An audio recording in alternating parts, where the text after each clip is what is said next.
You guys are fantastic. Viewers and listeners, give the show a like and a share anywhere you are watching. We will rock and roll. A lot of real estate agents watch the program. I've noticed a lot of real estate investors are watching the program, which is the circle we enjoy conversating and chitter-chattering within. Judah Wickower is our director. He is the guy who keeps us online. Keith Smith is fresh from the islands, still sun-kissed. Alex Erpy's got the holiday garb on, which I think looks fantastic. Did I hear that you have a trip to Montana coming? Yeah, to visit Is it a nice cold Christmas. Next few days? Yeah, right before Christmas. So, Wow. My first time, the crazy holiday rush, in the movies where people would run to the airports with 5 planes. So that was my first time doing First that. time. Alex Erpy's going. And whereabouts is it in Montana there, Alex? Great Falls. So it's in the northern part. What's my directionally challenge? Northwest. I like it. Northwest Anything part. in Montana is north. Yeah, anything up there of where is- we're sitting right now. Exactly. And I would love to see. I'd Bonus. love to have a conversation with you back from a family that's Italian and Cuban on how you're going to feel about the weather up there. You're going to walk in like a suit that you can't Yeah, move. I've got one. So I had all these winter jackets, and so I'm showing them to my wife. And Elizabeth is feeling each one, and she's like, Yeah, not good This enough. is just so insufficient. Not good for enough. Montana. She said, we are going shopping, and we are buying you a sufficient jacket. Which brand of jacket before we start the show did you end up purchasing? I'm really bad with brands. We got it at the Burlington. Okay, Coat very store. nice. You Absolutely. bought whatever your wife told you. I to bought buy. whatever she told me to buy. Exactly. You're a smart She was like, man. this one looks, thick enough. That'll do. I 'Cause, know- we think it's cold in the teens here, and then they're sitting it can get as low as minus 40 and stuff. Well, So it's at the moment, Merry I think Christmas. anything south of 70 is cold to me. But anyway. We'll rock and roll. Judah Wickower, we are in your hands, my friend.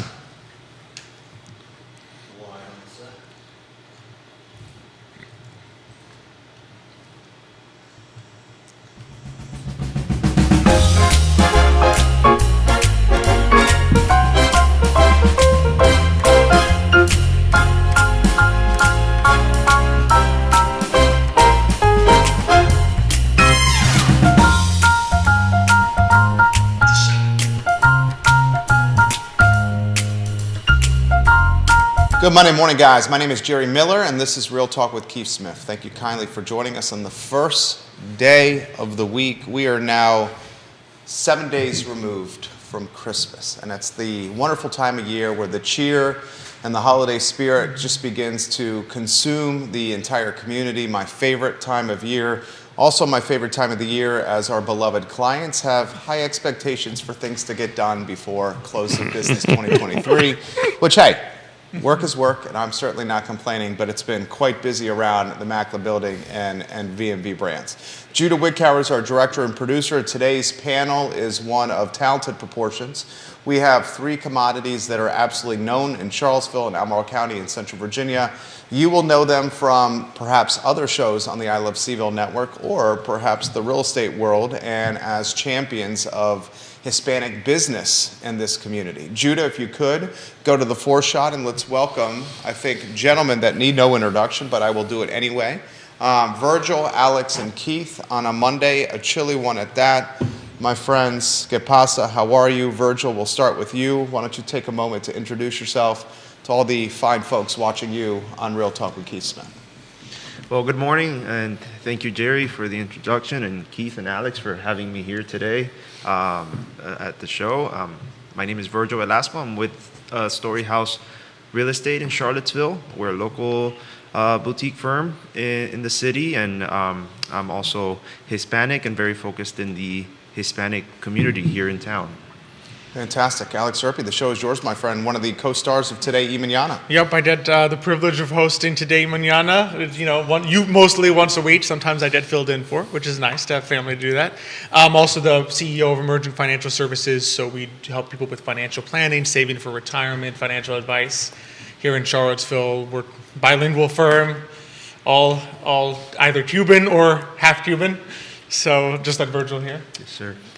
And we love what we do, just working with people, helping people who have small businesses or families to make sure they're on a good track for retirement. I love it. And the sun-kissed Keith Smith, fresh from St. Martin. Jerry's Cuban, so we have Yeah. three. That's three. We have Three a lot Cubanos of on Cuban set. power. We've talked about that before. Mi madre es Cubana.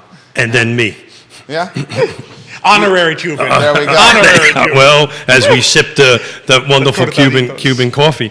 So, we're once a month, we're trying to celebrate and focus on the Hispanic community and the Hispanic buyer and seller. And Virgil, you were a little modest. You didn't mention that you were also now, I think, currently the vice chair or the treasurer, I believe, of NARRAP.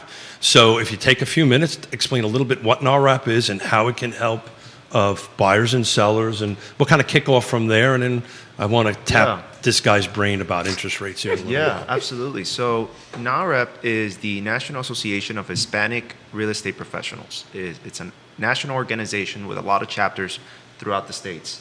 But we are missing one here in Central Virginia.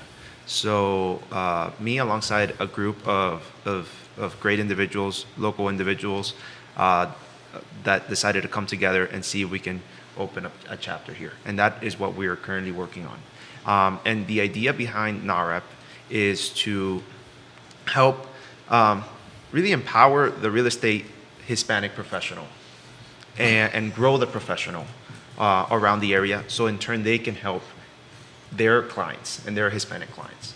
And through those means, kind of grow the Hispanic home ownership rate in the area. And I'm very excited to be a part of something like that, because it's something that hasn't existed here. And we know that Hispanic are growing throughout the country, and in Virginia is also included there. And I think we're going to have, a good group together that's going to help make that happen. We've got another Cubana watching the program.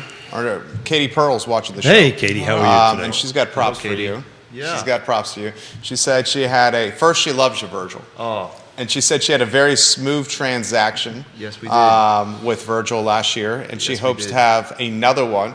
I'll ad lib and say many more, not just another one with There you go. Virgil. Yeah. She says Feliz Navidad, amigos. Yeah. And she is absolutely singing your praises. I see 5 firms on the feed right now.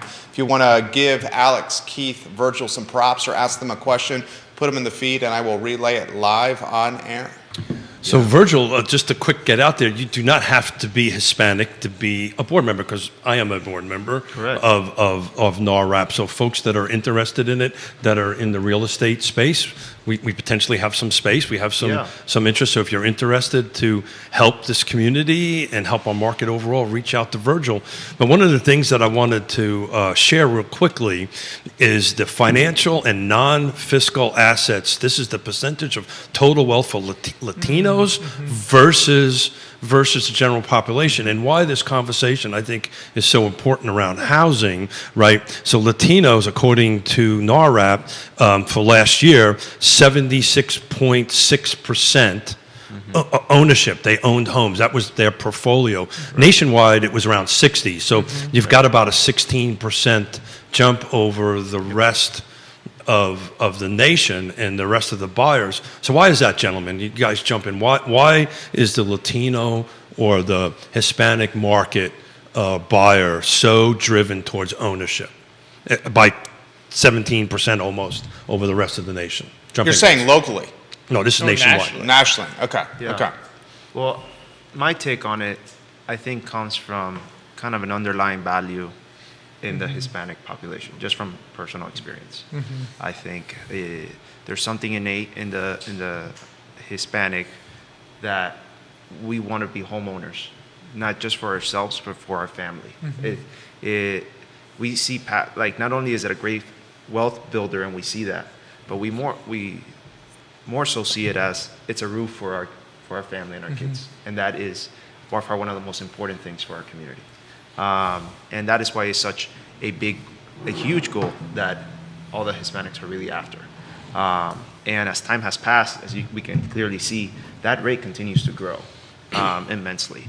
And it's because we have that drive to want a home for our family. I think that's one of the core reasons we see those numbers. Yeah. What do you think, Alex? I'd agree with that. That's kind of my sentiment. I think as Latinos, we value family and being able to have family under one roof. I mean, we're more multi-generational than we're Latinos, in terms of generations living in one house, resemble more the America of the 1940s, where you had 70% of the country was multi-generational in a house. And it's now reversed. In 2022, there was 14% of all the sales were multi-generational, and when NAR releases its report somewhere in February or March, I think you're going to see that number being closer to 16 or 18%.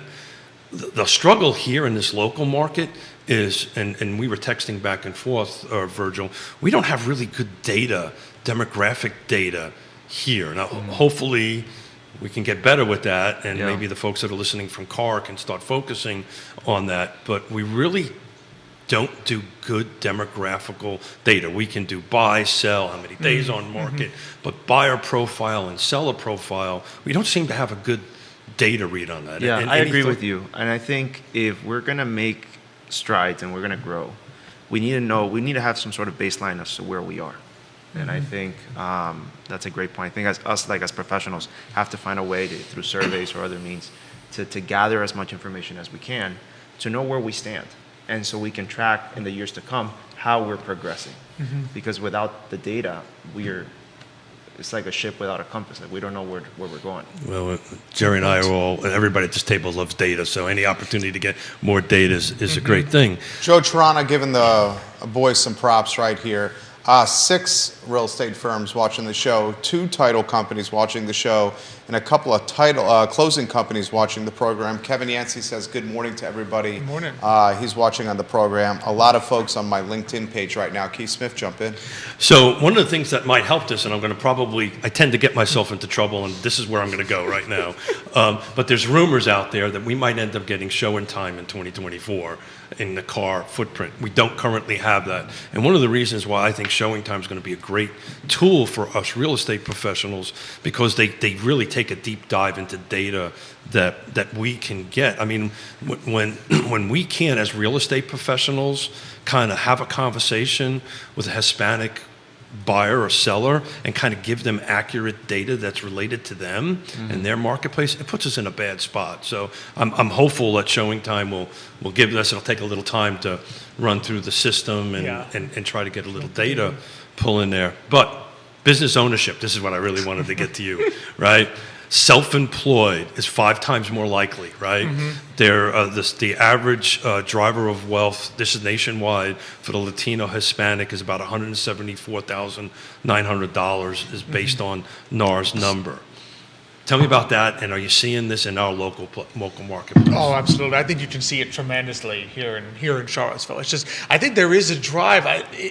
It's I think part of our culture too. I think it's part of how Latinos come to this country, but also that drive to start something of your own. And sometimes it starts as bringing a little bit of where we come from to America, but it's also, I think, just we're very, how do I want to put it, like independent, drive-oriented, family-oriented. So you feel this thing that I want to have my own business. I want to run it my way. I want to have the family involved, my friends involved, and that becomes a major driver of wealth for our community.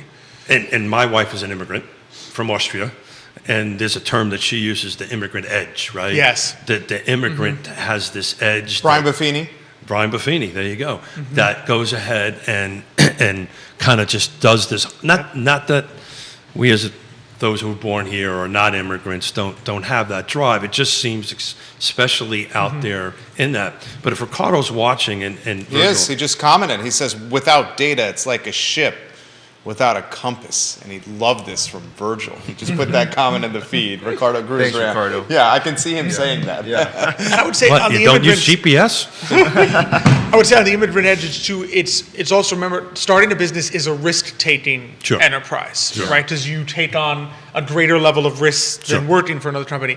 And if you think about it, the immigrant experience is a risk-taking experience. That's like exactly maybe the riskiest of all risks. Yes, exactly. I mean, you leave your homeland to go to another country is one of the greatest risks you can take in your life. Compared to that, starting a business, easy peasy, it fits right in. Absolutely. And then marriage. And then marriage. At least from Riona's perspective. No, Alex, that's exactly right, and that's exactly what I was thinking about. Like the immigrant, not just Hispanic, any immigrant, the fact that they immigrated they had to take ownership of their own lives, and they couldn't fit in a box. They couldn't follow certain, like because something around it wasn't working for them and for their family. So they had to make that incredible decision and take that huge risk to move. So when they get here and succeed at getting here and growing here, that's already like, that empowers you, right? Because like, if I could do that, I'm not stopping now, right? We're gonna keep pushing forward. And we are fast learners, and how can we find ways to make this work? Because we're not scared. We're going to keep taking risks because we saw the benefits of this huge risk that we did take, and it proved very well for everybody. So, yeah. So how are we going to help this community, right? You know, we talked, Jerry and I, what's today? Today's Monday, right? Friday, my days are a bit mixed up here at the moment. That's what happens when you leave an island, you know? Yeah. I left an island? I'm not still there? So we talked on Friday about, and thank you, Jerry, for carrying me through the show. I wasn't quite there, but so thank you for everything you do for me.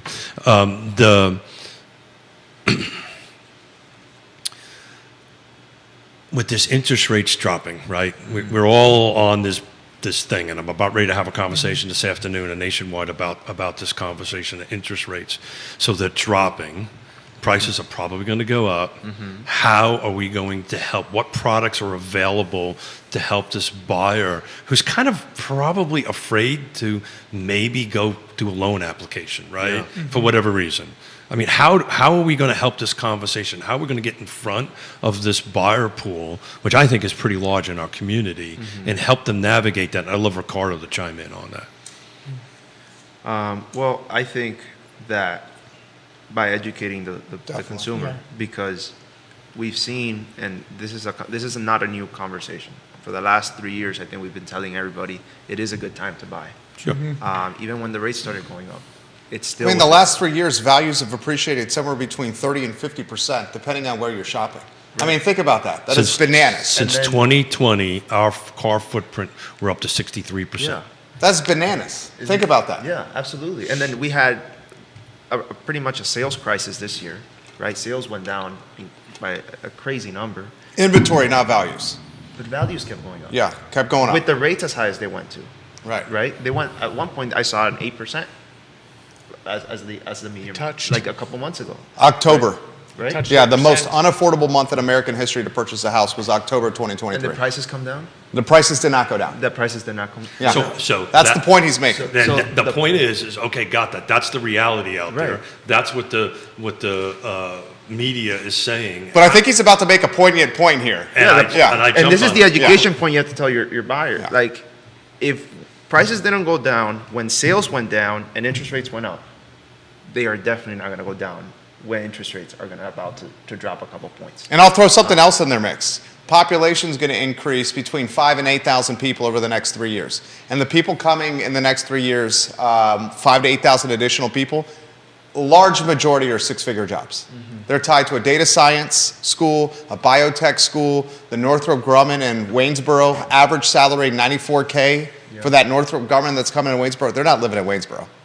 They're going to be living in Albemarle County, commuting over there, and $11 billion invested by Amazon. We have 5,000 to 8,000 people coming with six-figure jobs and throttled inventory, and rates going to drop 2 points. It's going to be a buyer's bonanza. Yeah. So, like, if you're a buyer and you're in front of a buyer right now, I think our job is to educate that buyer and let them know you need to get in as soon as you can if you have the means to do so.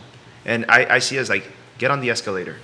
Get on the escalator and you'll figure it out. But you have to get in if you can, because the longer you wait, the much harder it's going to be. You're going to need, and I don't think salaries are going up as fast as prices are going up. Definitely not. So the sooner you can get in there, the better it's going to be for you and your family if you have the means to do so. If you don't have the means to do so, it's a different conversation, right? It's getting you to a point where you can afford a home.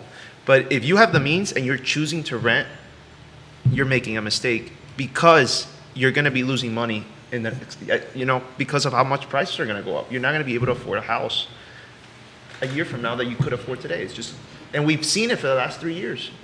It's the same conversation. Q3 2023 versus Q3 2022 in Albemarle County, and 11% value appreciation. Yeah. Just Year over year, quarter over quarter. Yeah. And that's when the interest rates went up. Yeah, exactly. Because what you have to, I think the thing to keep in mind is the last time we saw interest rates at these levels, they were coming down, this was the 80s, they were coming down from 15. We're looking at interest rates at what, between 7 and 8 now, having Depending on where you shop, high sixes. high sixes. Yeah. Coming up from historic lows. Yeah. So I was talking about this with Xavier recently. 80% of homeowners have an interest rate that they're currently paying, a mortgage rate they're currently paying that is 4% or less. They are not, if you are a seller, even if you had some kind of gain in your home, are you going to put your home on the market to then have to buy another one at 6 and something or Right. 7 when you're sitting? I mean, we have clients and Yeah. people that we know that are sitting on 2 3/4, 3. Right. You have to calculate that. So there's I think only that so mindset's much. changing, though. I think It- that mindset's changing. It may, but there's only so much supply that can go on Yeah. the market when that's the conundrum, because you're not looking at what you were looking at in the Yeah. 80s when people with, of course, if you had 15, Right. you're happy to sell your home and then go buy home Sure. and pay 6. Right. If you're at 2 3/4, it's Right. a different calculation. And I have been thinking about this recently, and the reason there's even been less inventory this past couple of months is that rate lock thing that's happening. Golden handcuffs. Right? Because nobody wants to lose that rate unless they absolutely have to, right? And even when they have to, they can't. That's the bigger Right. conversation. Now, my question is, like, now that the rates are going to go down, I think there's going to be more buyers come to the table. I don't know if there's necessarily going to be a ton of sellers that's going to be still motivating them up. I don't know if the rates are going to drop enough to tell a seller, hey, this is good for me to have the same boom we had a couple springs ago. You know, I think we're going to have more buyers because everybody's going to want to buy, but I don't know if the inventory is going to be there either, just because the rate drop has to go a little Zillow said the rate drop had to be in the 5.5 range to inspire or motivate buyers to get off their sub 4% interest rate. Do you It's, think that's enough? I mean, if you're looking at a delta of 2 points and you're sitting on hundreds of thousands of dollars of equity, like literally, people in this community are sitting on hundreds of thousands of dollars of equity with their house. Yeah. And a 2% delta in rate to say, oh, can we get a bigger house or in a better location or a less commute or a better backyard or something different than our current home? Hundreds of thousands of dollars of equity can motivate some people. Is it going to happen at the same clip that we saw during the pandemic or COVID? No. And to Virgil's point, that's going to still make prices escalate. Right. And because we're going to have more buyers than sellers, the scales of justice are going to be tipped toward the buyer's side. So we will have bidding wars again, Yeah. inspection contingencies removed or completely evaporated or saying we don't need an inspection, Yeah. appraisal gap coverage. I think Q1, Q2, and Q3 of 2024 are going to be a bonanza. Yeah. In certain markets. And Jerry and I got into this conversation on Friday. I actually took a look at Nelson County. So the unicorn years is 2021, right, during Yep. during COVID. But Nelson and Buckingham have always been traditionally soft in this market. So that's the point I'm making. Yeah. So the point I'm trying to make is the markets that have been traditionally soft will be soft. The markets that are not traditionally soft are going to be nuts, to Jerry's point. So the thing in the Albemarle County and Charlottesville City are going to be nuts. yeah, Nuts. and particularly after tonight. So the reality of And he's it. referencing city council and the draft zoning ordinance that's coming to vote tonight. So thank you. So the reality of it is that you're 100% right. The pool of buyers is going to overflow, and I don't think it's going to go to 5.5. I think you're already seeing it now. I think you're already seeing this stabilization, this reduction. People that can bring more cash to the table, right, or buy rates down, or buy points, they're going to come in. The sellers in these hot markets are not going to do it. This is why inventory, supply, and demand. This is why inventory is so important. And I've said on the show, and I'd love you guys to agree or disagree with me. We're in a 10-year run of inventory like this. We are not going to see a huge inventory change in the prime buying and selling areas. Some of these outside areas might. If you take a look at the chart that I did today for Nelson, it's pretty evident that we're right back to 2016 numbers and stuff like that. Any thoughts, gentlemen? Just, it's also, you have to remember with supply and demand, it's not the relative It's the absolute. In other words, if you go from 4 buyers for every 1 home to 2 buyers for every 1 home, there is still no downward pressure on prices, right? If there is anything more than 1 buyer per 1 home, that is upward pressure on prices. So a movement, Even one buyer on a home can create upward pressure on prices because it only takes one in this game to sell.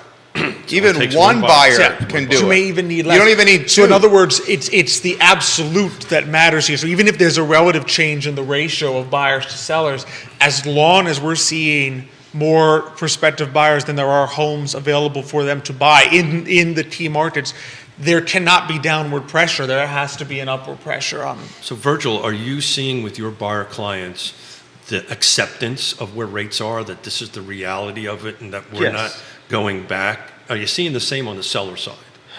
I can't speak so much on the seller side because I am primarily a buyer's agent at Story House. But on the buyer side, they've definitely accepted it. They accepted it when it was at 8. It's like this is what it is. Because they had the cash. No, because they Not need even a place to necessarily. live. They want a home. Yeah, they need a place to live. So I'm glad you brought that up. United Van Lines just released its import and outport. So even though NAR gives us data on why people come and go and all that stuff, I like using the van line, the moving companies, because it's real data. So it's very interesting. We had 52% inbound in 2023. This is according to United. So 52% people came into the state. This is statewide. 47.8 went out. So we had more people come into Jerry's point. We had more people come in. The number one reasons for moving, number one, coming inbound at 21% is me, retirement. 21%. Health, 6%. Family reasons is the largest at 39%. Lifestyle, 25%. Job, 18%. And cost of living is 11%. Outbound, it was the same numbers, but a little bit lower. Higher on retirement, 24% was leaving. Inbound was 35%, which is a little bit less. But people are coming here to retire, to Jerry's point. They're coming here, not so much for their health. I think they're going to Florida for that. Family, lifestyle, jobs about 18%. And these are real live people moving from point A to point B. Woody Fincham has this comment. He's an appraiser. We got a bit of stimulus with the last 2 weeks of rate drops. I think we're going to see a spike in transactions before 5.5%. He is very optimistic on what's happening in 2024. We have Joe. You're going to have to help me with his last name, Virgil. Joe, is it Tirana? Tirana, yeah. Tirana watching the program. He says, would you say it's fair to say even with rates changing the way they are, it comes back to buyer salaries and their buying power still not being able to improve all that much? That's the point Alex made, that salaries are not keeping up with valuation increases. Joe, I'll throw this and then throw it to the panel.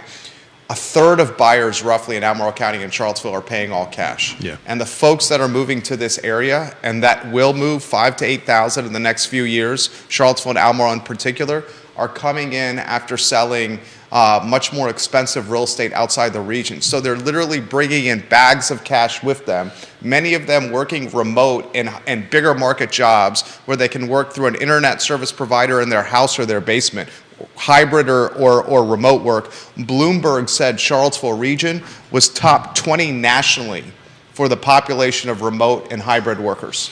Top 20 nationally, the Charlottesville metro area. Mm-hmm. That explains a lot. So Joe, while the current residents may not have the salaries that are keeping up with valuation increases, it's out of market buyers that are driving the market to a certain point. Your take on that, Virgil?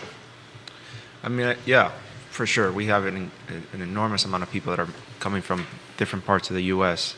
buying cash because they're coming from areas where they have way more equity than that they can use that to buy here. And Joe makes an incredible point, and it's one of the challenges for your local resident, the person that was born and raised here, the person that was born and raised in Albemarle. For them to get a home, they are competing with those incoming residents, and it's going to get harder in 2024. I think the competition is going to go up. I think we've gone through a very nice period for buyers these last couple of months where you can have home inspections, you can probably negotiate seller credits, I think that's going to slow down immensely coming into the spring of 2024. 100%. That's assuming the sellers decide to sell. Yeah. And that's assuming the sellers does not decide to turn their property into investment property and rent it and capitalize on their equity they have in there through a line of credit or a home equity loan or whatever, and turn around and buy something else as a down payment, depending on what the delta is. So back taking a deeper dive into the United, to Jerry's point, so the income is 69% of the people that moved in make over 100 grand. Wait till you see what happens in 2024.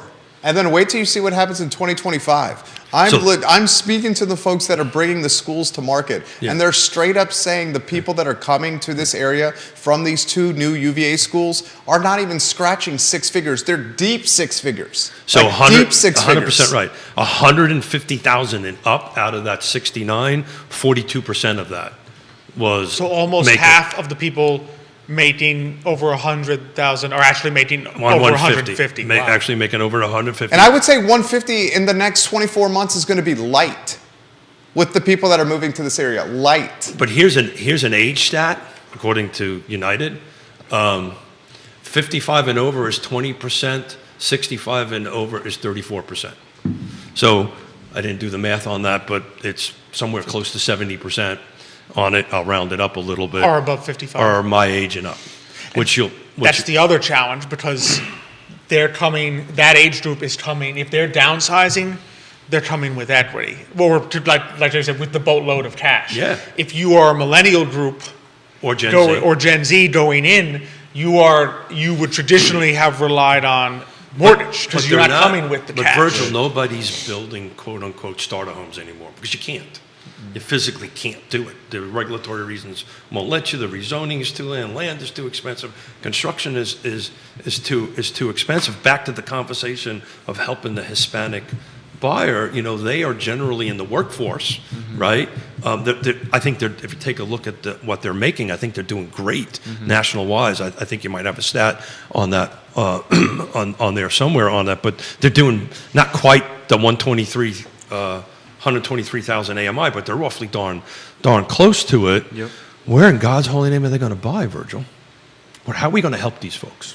I think That keeps me up at night. if you have some sort of influence on the Hispanic population, I feel like the message has to be that the young population has to focus on education. Because although a degree is not what it was, 50 years ago, I think it's 79%. Your median income is 79% higher as a Hispanic with a degree than without one. So just off the start, I think educating the younger population to go to college, get an education, will help them get an income that will help them purchase a house in the future. Well, I will tell you, my little brother is, and I've said this a couple of hundred times, is a trim carpenter in Richmond, and I call him doctor because he makes more money than my son-in-law, the doctor. It's an education. I would say we're reaching a point, to Virgil's point about the degree not being the same, we're reaching a point where the type of degree matters. Absolutely. In other words, what you specialize in, because there are going to be certain degrees in college that you're going to be better off with a trade school degree. But isn't that always the case, though? I think there was a point where the degree was being used by employers, a bachelor's degree was being used by employers as a proxy for how employable you were. Well, that's what I think we are beginning to see a shift where I think it happened first, I would say 10 years ago, when I graduated college, we were already beginning to see a shift where economics professors and others were telling me at that time that the MBA, which is basically a master's level, was no longer being used as a proxy. In other words, many firms were saying, I actually don't want an MBA because I intend to train you in how I see business. I don't want you to come in with preconceived notion. Yeah. I think it's only a matter of time before that trickles down to the next level, in which ABA doesn't matter so much as what exactly. But that whole corporate and government and UVA mentality has to change. I'm a Marine, and people come out of the service highly trained, but they don't have degrees. Right. Right? Or in most cases, they don't, right? So they're not offered these great opportunities because, hold the time out. In order to move forward, you got to check this box. We literally just hired an executive director for the Piedmont Community Land Trust, and that's the route that everybody went down. You must have a degree. And I was chairing this and said, no. Let's take a look at what this person has done. Yeah. And what they're capable of doing. It doesn't matter if they've got an MBA or... One advantage for Latinos, obviously, because we're so heavily self-employed, Yeah. right? That's where what you can do becomes much more significant. In other words, you're not looking for a BA because you are the employer. So the question is, do I have the trades or the education necessary to do that which I intend to do as my business? Because that's where a lot of that's where a lot of Latino wealth is currently concentrated. And to circle back on helping the population, I think our role where we are is we need to help the professional first. There's no way us as individuals can make a huge impact on the Hispanic population of Central Virginia. I think it's our role to come together as professionals, and that's what I think what NAREP it's meant for, is to bring all these Hispanic professionals together and to educate them, and so everybody's on the same page on how to help their Hispanics in their local markets as much as possible. But we don't have enough time, Virgil. I know this is a great thing. Yeah. And I'm all for it. I'm on the board. But I'm telling you, this rate that's dropped down that nobody expected to happen is happening, is going to put such a pressure in these hot markets. Will it be the insanity of 2021? I think certain micro markets will be, certain markets will not be. But what can we do today, right? Get in front of, we were having a conversation. I think you guys should suggest the multifamily route, where it's multiple generations living under one roof to uptick purchasing power. Because if it's one generation that's employed in this market at potentially a blue collar or frontline worker job, it's going to be very little chance to compete. I mean, the HUD median income is $123,300 per household. And I can assure you, when that HUD number is released, and the next go around, it's going to be higher than that. And the year after that's going to be even higher. And we're talking the median here, 123,300. That's the middle. That is the middle of what the income is per household in this area. So I would suggest, if you want some house hacks, purchasing power through multifamily under one roof, basically pulling in income to try to get to buy a house. Your brother Nicholas asked the question about investors that are. Let me read it verbatim here. He says he saw a professional investor claim that within the next 5 years prices will come down because amateur real estate investors will be unloading their inventory to get by, and that will lower prices. Thoughts, gents? And I immediately responded, no way, Jose. This is going to have no impact. In our market. In our market. I saw that article too. In our market. That's the issue nationwide, nationwide. And our market is two different things. So Jerry and I have been talking about this for a while. This is not a silver bullet solution. There's a silver buckshot. There's all these little silver pellets that are going to go in and do this.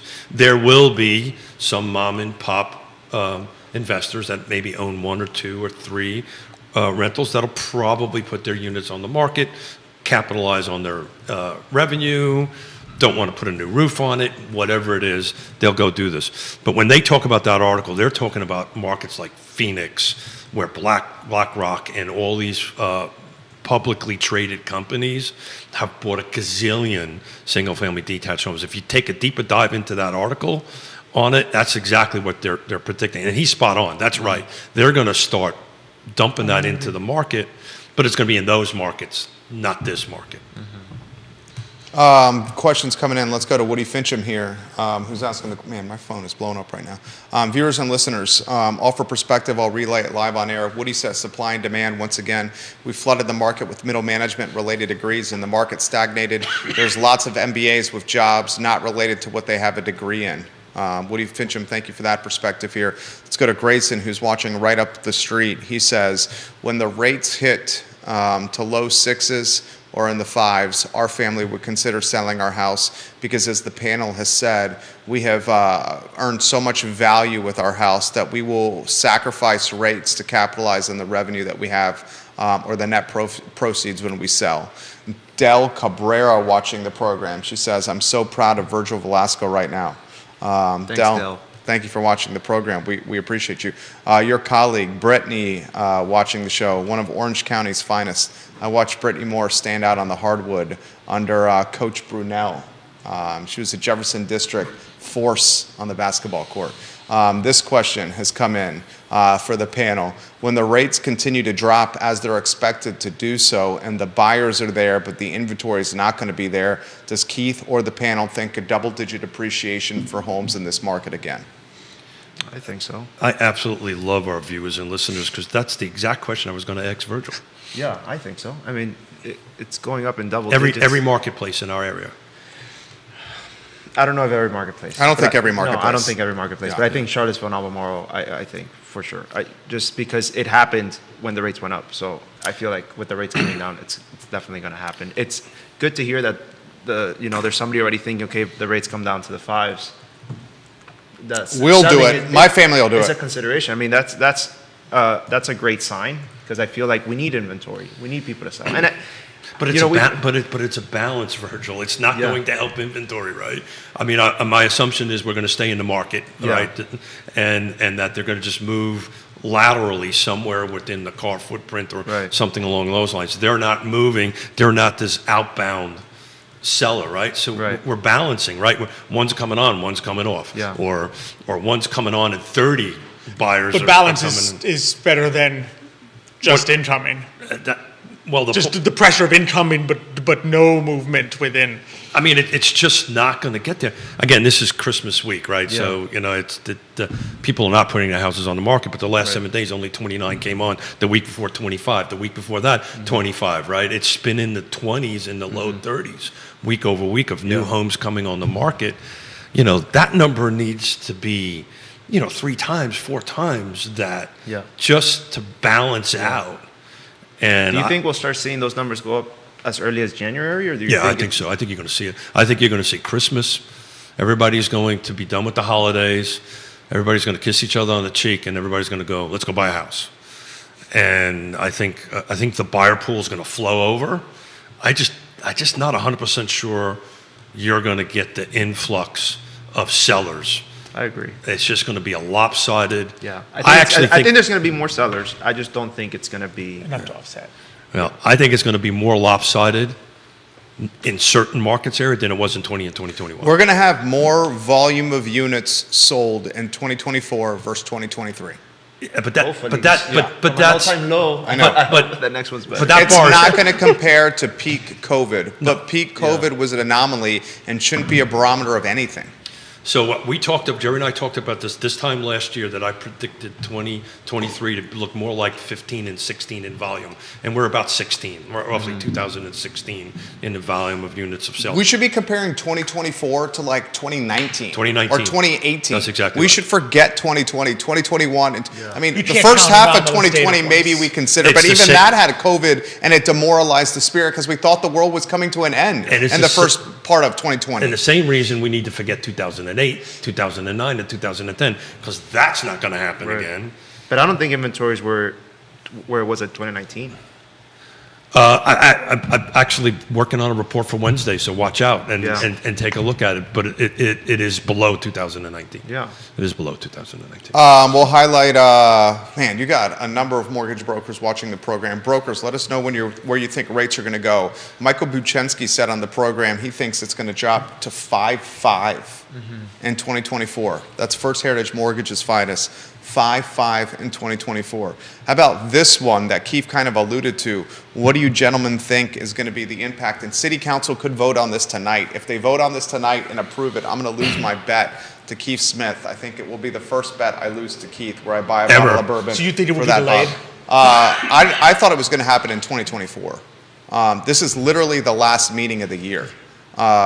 Do you want to talk draft zoning ordinance and upzoning and if it's going to have any kind of impact on this area and what you think that impact is going to be? Yeah, I mean, from the Hispanic side of things, that zoning is one of the biggest reasons it's hard to find a house.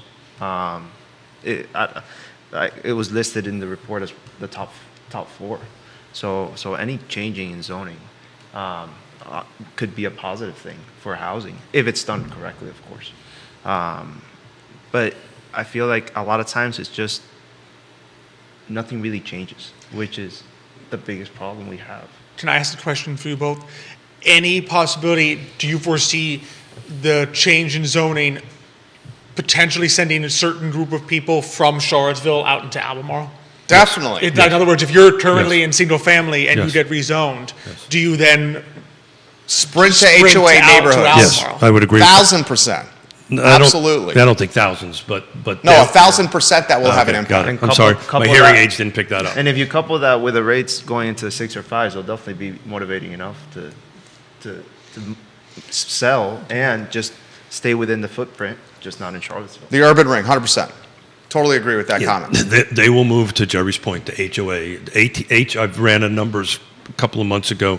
HOA communities on average sell about 18% faster than non-HOA communities. That number will increase And at a higher price point. at a higher price point, and it is also at a higher price point on that because there's stability.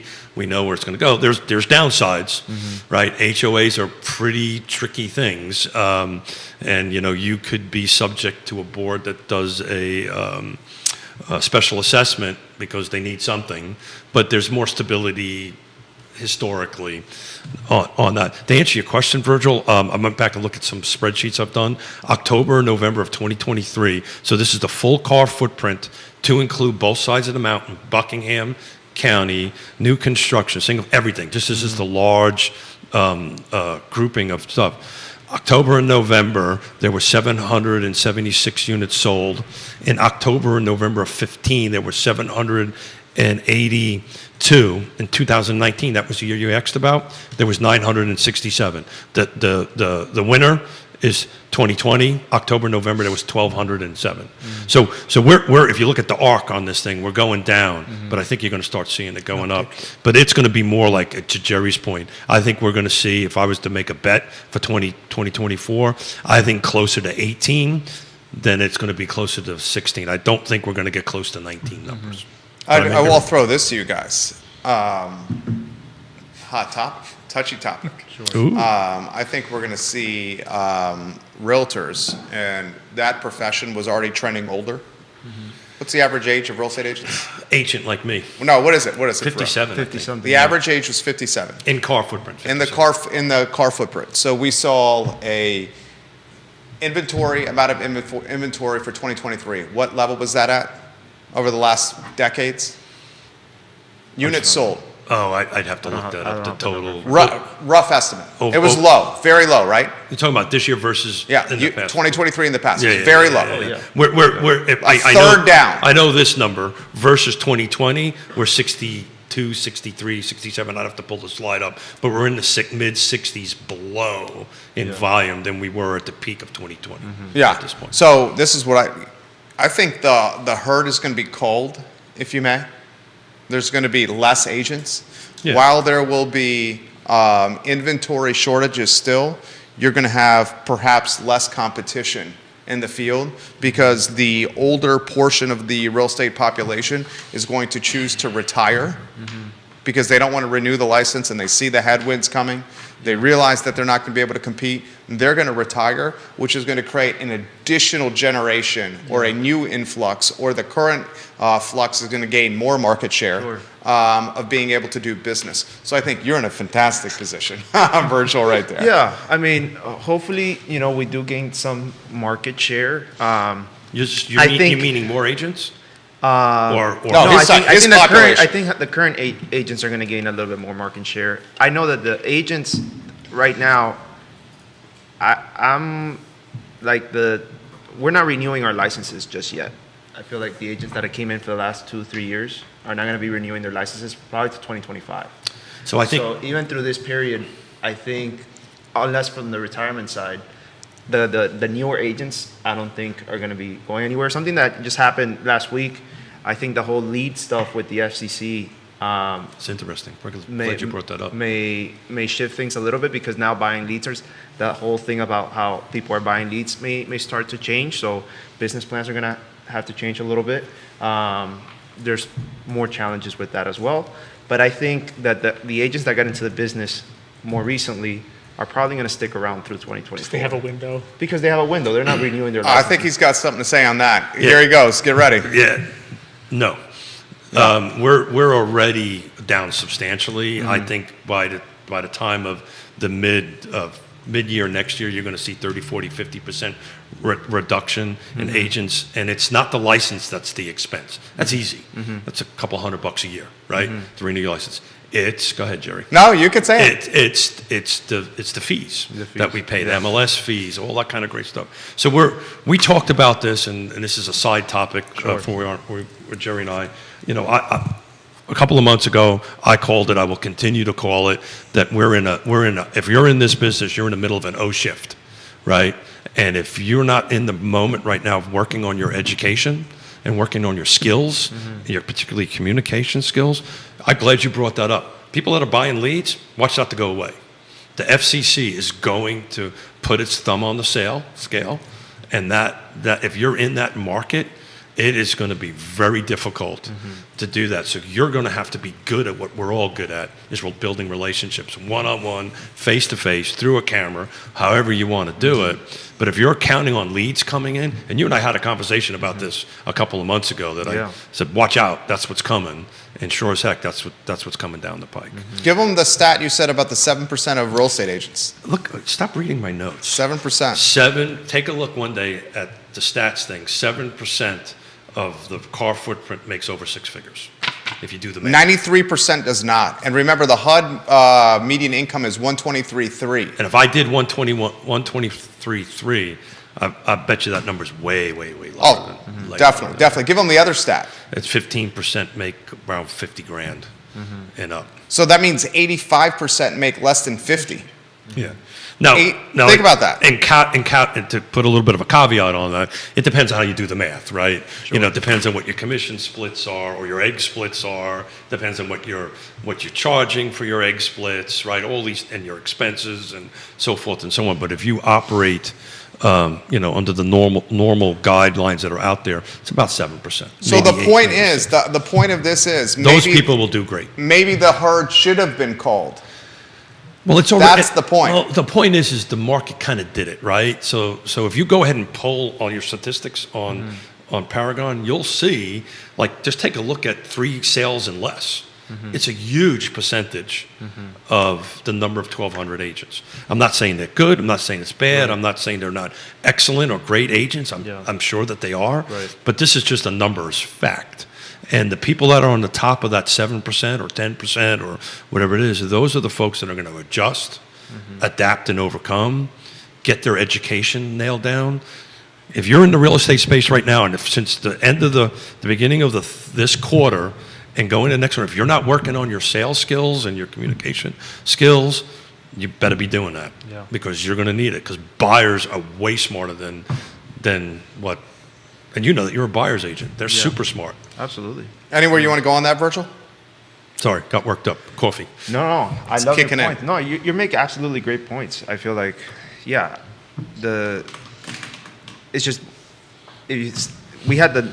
hardest year in sales this year. I feel like it's going to get harder, but sales are going to go up next year. It's going to help a little bit. What will happen is it'll. And I'm going to get myself again into trouble on this. Sure. The people that maybe were thinking about getting out won't get out. To be honest with you, I kind of wish the interest rate stayed a little higher, to be honest with you.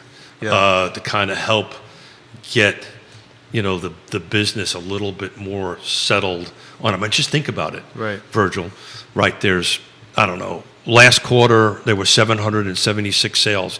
We can dive into that and find out how many came from Bright, how many came from Northern Virginia, how many came from our local markets. The pressure on us is pretty high. Do you want to talk about Bright and what's on the horizon with Bright on the program, Keith Smith? Yeah, probably not, since I'm doing an interview with them today. Okay, so that's a topic for a different day. I need to stay away from that, and but I can say that we're fine-tuning Dr. Lisa Steravin from coming on the show, who's the Bright's chief economist, and her and I are actually on the same panel this afternoon. Not a big-time guest. Logan Yeah. Wells-Clalo, welcome to the broadcast. Thank you kindly for joining us. Viewers and listeners, if you have comments, let us know in the feed. We'll relay them live on air.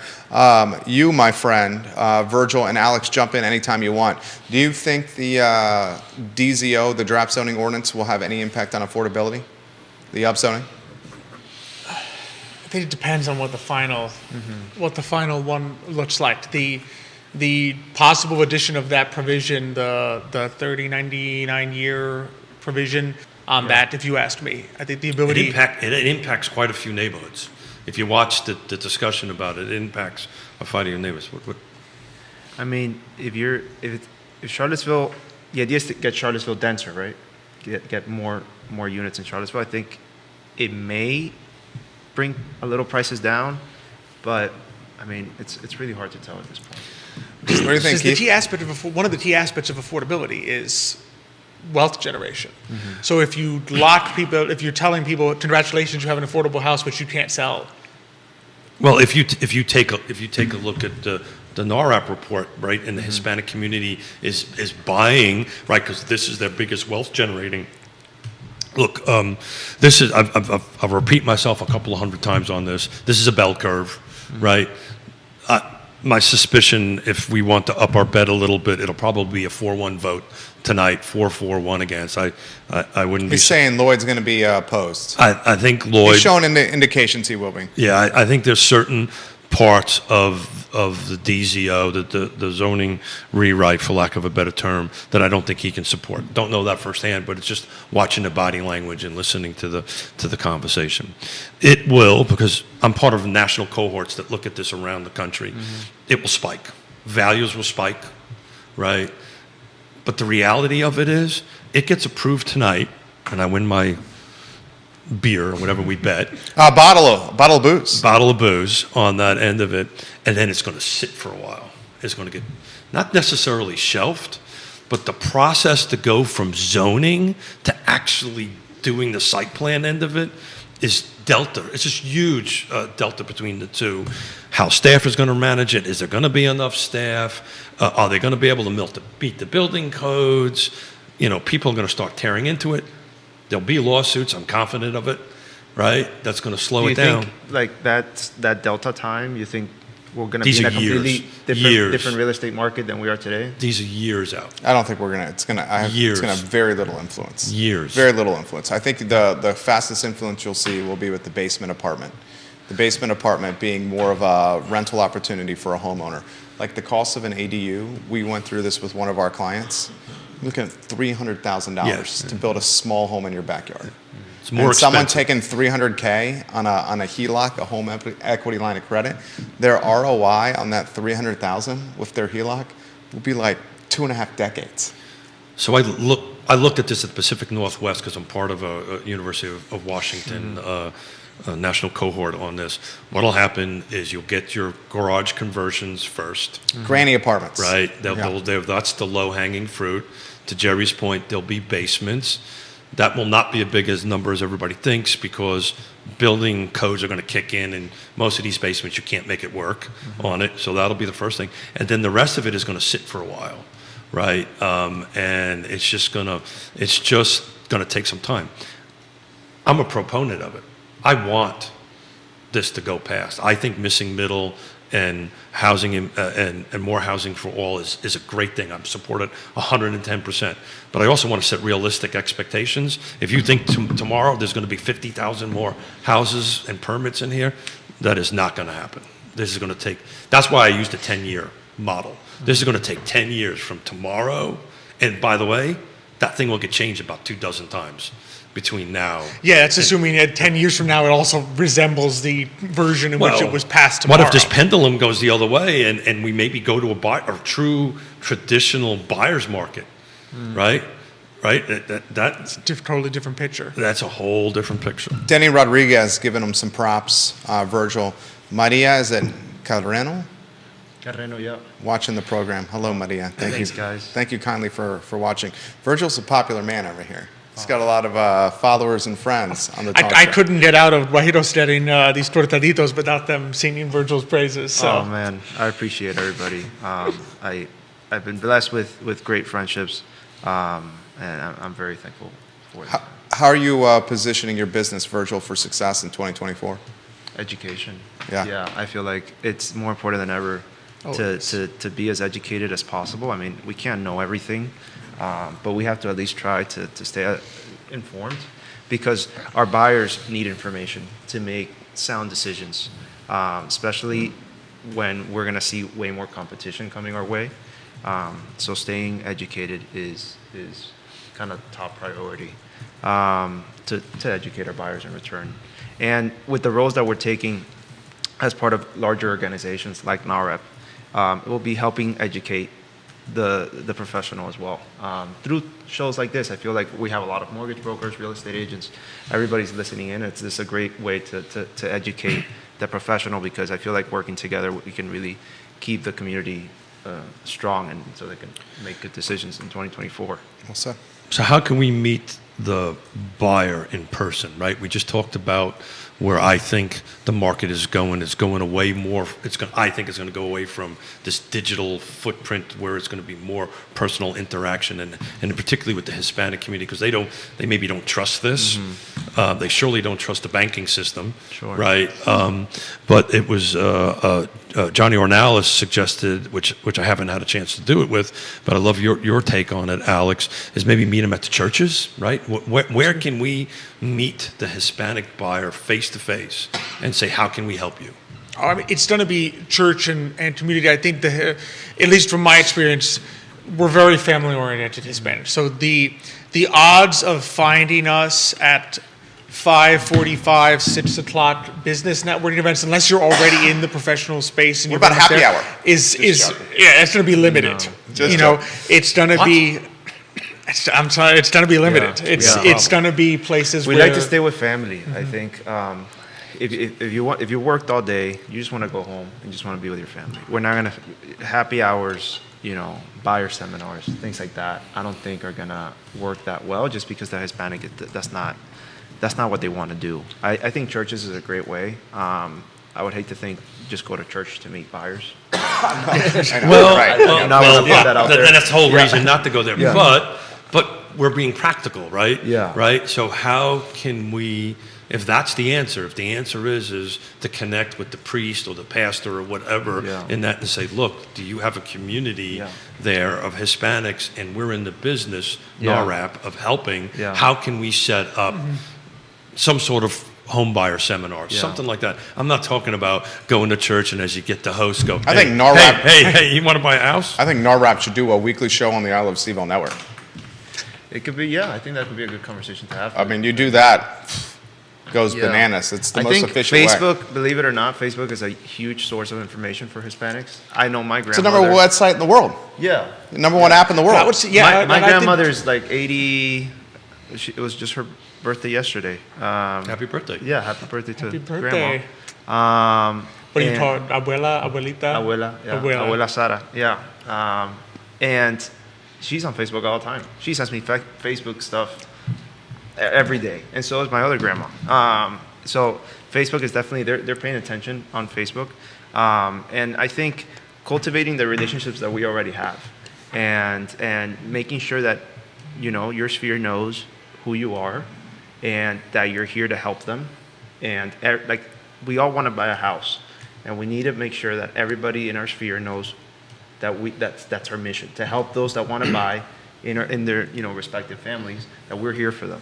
But if you take a look at the data, the comment that you made, we all want to buy a house, there's a lot of people out there that just gave up, that they don't want to buy a house, that they just, look, I'm just going to rent because this is too difficult. I find with the Hispanic community, they laser focus on it. They understand, because the stats prove it, they understand home ownership is the quickest way, other than calling Alex Erpy, is the quickest way to financial stability, correct? And I think the Latino community understands cash flow in a very good way, in the sense of, I think if you, 'Cause everything's cash. if you are, exactly, because if you are focused on prices and interest rates, you are going to be turned away from this market. You're going to be turned off. Like, no, it's not. If you bring it down to, okay, what is this going to cost me per month in mortgage payment, then a lot more people would realize, wait a second, I can actually afford to purchase a home. Because when you compare my monthly mortgage payment, all inclusive, to my monthly rent, that investment, that change of $300 a month, $400 is actually something that I can do. But and I think the Latino community kind of gets that because we work. Everything is a lot of things are cash flow with us. If you're just looking out there in the older mentality of, oh, this home is this price and interest rates are now, let's say that time when they hit 7 and 8, right? Oh my goodness, interest rates are 7 and 8, and 6 years ago they were 2 3/4. That's going to turn you off and say, well, it must be unaffordable. Or 18% in the 80s. Yeah. But if you were like 18% in the 80s, you're like, this is great. This is super affordable. But to Jerry's point, I wasn't paying $400,000 for the house. But if you bring it down, which is what we try to work with people a lot, to say, what is the actual mortgage payment? And I think Latinos get that very well. So I've been doing this. Even if Latinos are not ready, I don't think they give up. The Latino clients I'm working with right now that sat with a mortgage broker or a lender and reviewed their numbers, and they're like, look, this is what you can afford right now. It doesn't look like we're going to find anything at this price point. But this is how we can help you. But this is how we're going to do it. And they're all excited to start working on making it work. It's like, what do we have to do? We have to improve our credit. Okay, let's see how we do that. Do we have to pay off a car or sell a car? Like, how are we going to get there? And they all get excited to do. I'll give you a great example. Was a family that came to me last year when there wasn't an ITIN, a tax ID program, and we tried looking with what the bank had approved them for, which was very low. Nothing that we found really did it for them. And I was like, look, let's put a pause on things. Let's work on finding a better option, and we did. And as soon as the better option came this year, I called them, and they immediately started looking for houses again. There wasn't a sense of no, I don't want to. I didn't have to convince them to jump back in the water.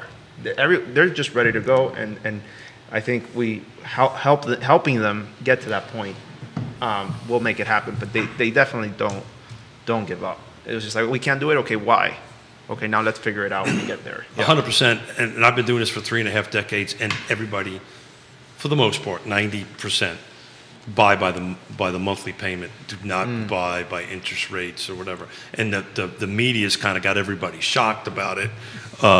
But that's the reason I was asking the question earlier about, is that conversation even coming up with the buyers? They're more like, where am I going to find it at the price point, and how much is my monthly payment going to be? That's exactly right. Monthly payment is the most important thing. And if they see that it's even a little higher than what they're paying in rent, they know that it's theirs. So they rather pay more than what they're paying in a rental to put it into something that's theirs. So when you see me wander into the Catholic Church, stand away from me because lightning might end up hitting me. James Watson watching the program. James, A+ people. Love James Watson. My brother-in-law. Absolutely. He says, at 9 square miles in an expensive town, is any zoning change really going to make a difference for creating affordable housing? Particularly taking into account we're looking at 10 years or more of folks moving to the area before any of the change comes to fruition. Absolutely right. I think this whole upzoning thing is nothing but window dressing. Maybe it's our children, James, that will see it. It's not going to be anytime soon. You know what the quickest path is? And I think Jerry would agree to me with this, and it'll never happen. You know what the quickest path is to increase inventory? Is to increase What's up? the 5%. Well, that's Albemarle County. It's a different jurisdiction. I know it's a different jurisdiction, but that will impact everybody. But that ain't going to happen. We will be... Maybe my children, our children. I'll be long forgotten before that happens. Kevin Higgins asks, is vertical growth the solution? I just don't think there's the political capital there for vertical growth. Vertical growth may happen, but look at the project on Ivy Road. That's 10 floors and 200 and some apartments and 130 feet tall. The backlash from the Lewis Mountain neighborhood is so severe that the developer is basically saying, and it's an out-of-market developer, RMD Properties, is basically saying, if we can't do it as is, we can't do this project. So particularly since and I'm an affordable housing advocate, I chair an affordable housing board, land trust on it, with the criteria that they put in there, putting my developer hat on, it's really going to slow it down because the math just isn't going to work on it. He's talking about the affordable housing criteria. Yeah, and it's just not going to work. But we're going to wrap up here, guys. So thank you very much. Tell me a little bit quickly, Christmas traditions in your household. Oh, that we do? So, what we've typically done, obviously it's going to be a little different for me this year. I'm going to 'cause get a you're in taste of Montana. I'm going to taste the taste of the German tradition because my And like my wife's mooses mom and- is mooses German. and stuff like that. Yeah, a lot of mooses and elk and no, but they have a different set. But for us, pretty much, I think the number one thing is, so the Italian side, you get a lot of fish Yep. on Christmas Eve. So you get numerous variations of fish. Sometimes you get the fried calamari, fried batala. You get the fish salad is a very common one with the octopus. Christmas morning is always, my father makes hot chocolate.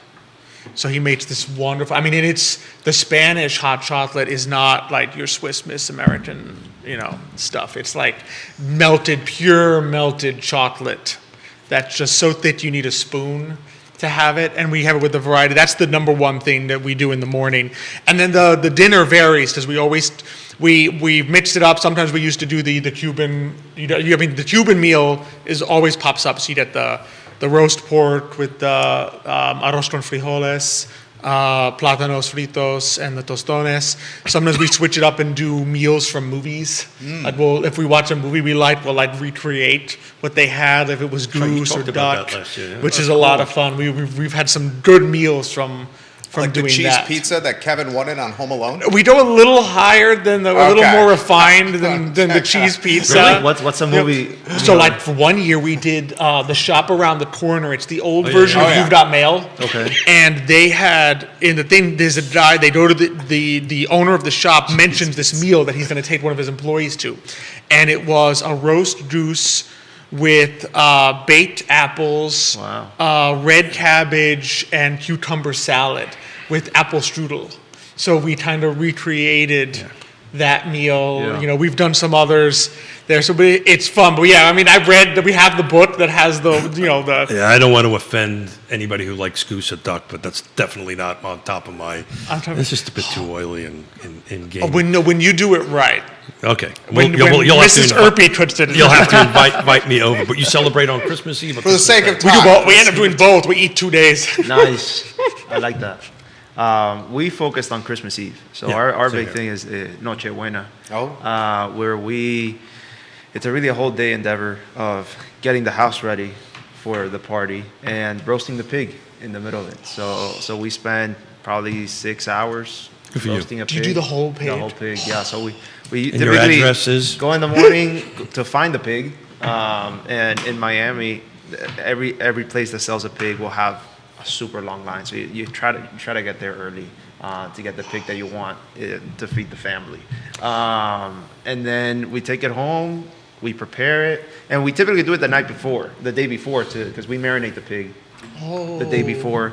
The kids hate it because they see a pig lying in the kitchen table with the head out and everything. I love that. But we marinated the day before, and then we roasted the whole day on Christmas Eve, Noche Buena, and it's the biggest day of the year for the family to come together There you go. and appreciate one another and dance and listen to music. And it typically, my Noche Buenas go into the 4 in the morning. Sometimes. Really? Yeah. Get yeah. out of town. Oh yeah, man.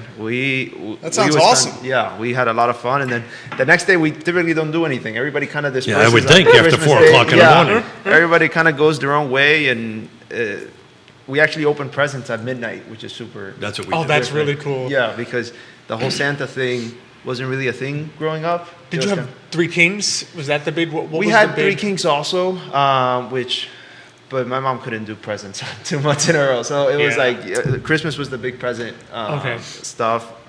But the whole there wasn't gifts under the tree, and then there was gifts under the tree on Christmas Day, and everybody waking up in the morning to get the gifts. That wasn't really how we did it. It was kind of like we spent the whole night Yeah. partying, and at 12, all the kids would rush to the tree to open whatever gifts were there. So yeah. Love it. So that is awesome. Thank you guys. This Yeah. gentleman has a show to get ready for, and we're a bit over time. So thank you. Merry Christmas, Thank Happy you. Holidays to everybody. Likewise. Thank you for coming in. Yeah. Once a month we'll be doing a NAR wrap, and we'll talk Yeah. about see if we can expand it a Yeah, little bit later. absolutely. Yeah, thank you guys. Alex, Keith, Virgil, Judah, this is Real Talk with Keith Smith. The I Love CVille show is up in about an hour. Thank you kindly for joining us on a Monday. So long, everybody. Very well. Actually, you're going to do good. I'm looking.